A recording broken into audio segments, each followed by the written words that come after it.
without God. This life is a journey. That's why I know for somebody that is saying amen this morning, you have not even started. That amen is very small. I say you have not started. What have you gotten? What have you achieved? And that's why I know for somebody again, you are not going anywhere now.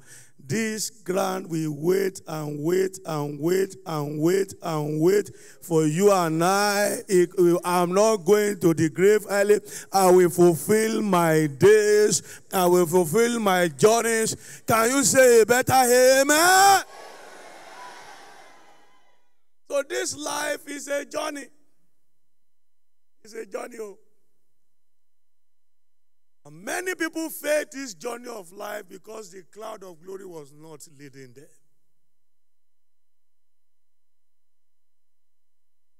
It gives them direction. It gives them insight into the journey.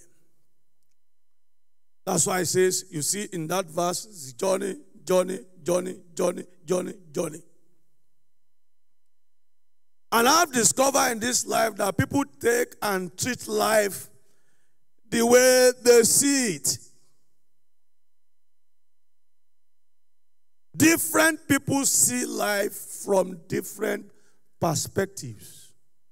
I don't want to rubbish your mentality about life. But I've come to tell you this morning that life is a journey from what I've read.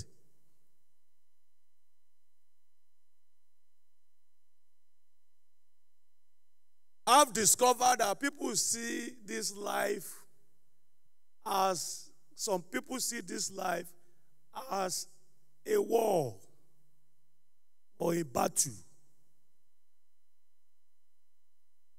I don't have anything against them, but that's why you see them fighting throughout their entire life. I've seen people fighting battles before they get husband, they fight. Before they get wives, they fight.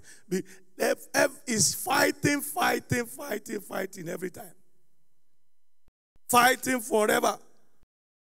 I've seen people fighting for husband, fighting for children, fighting for job, fighting for position. And at the end, they wonder, or we wonder whether they actually have, whether they did win or not.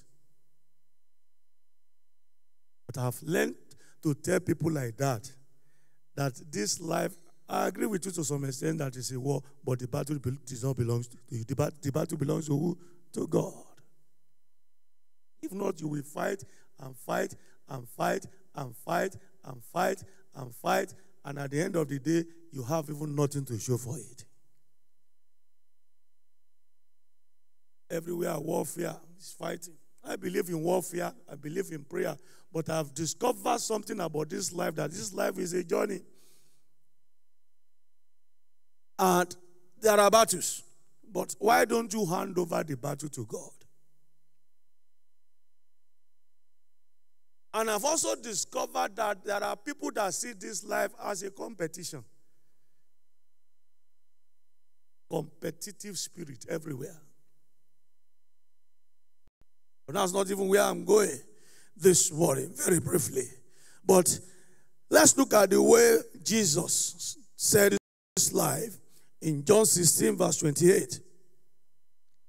In John 16, verse 28, what did he say? He said, I came forth from there and come into this world again. I leave this world and I go to my Father. That's the way he sees life. One day we will leave this world. I'm not going to be here permanently. That's the way we should see life, as a journey. Trusting. That means there's no way we can achieve anything in this world without the help of the cloud leading us and directing us. Jesus said, I came forth if you can give me another translation of it, from the Father, and I'm come into this world. Yes, I came from the Father into this world. And now I will leave the world and return to the Father.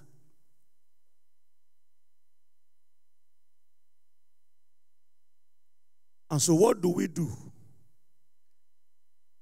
in a situation of life like this?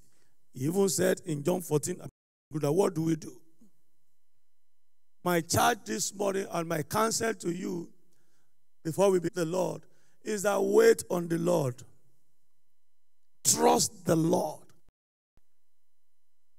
It is not over until God says it's over.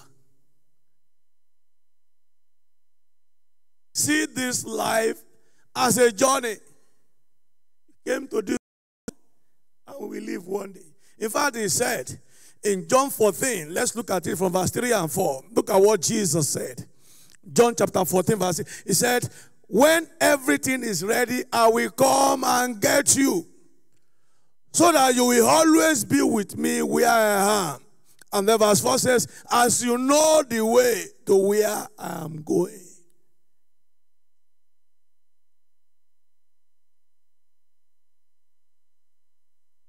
What do we do? In Psalm 25, verse 3. Psalm 25, verse 3 says, no one who trusts in you will ever be disgraced. But disgrace comes to those who try to deceive others. So what do we do in this journey of life?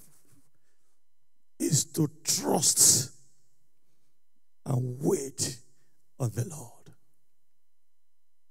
Isaiah 30 verse 18. I will soon round up. Isaiah 30 verse 18. It says, so the Lord must wait for you to come to him, so he can show you his love and compassion. For the Lord is a faithful God.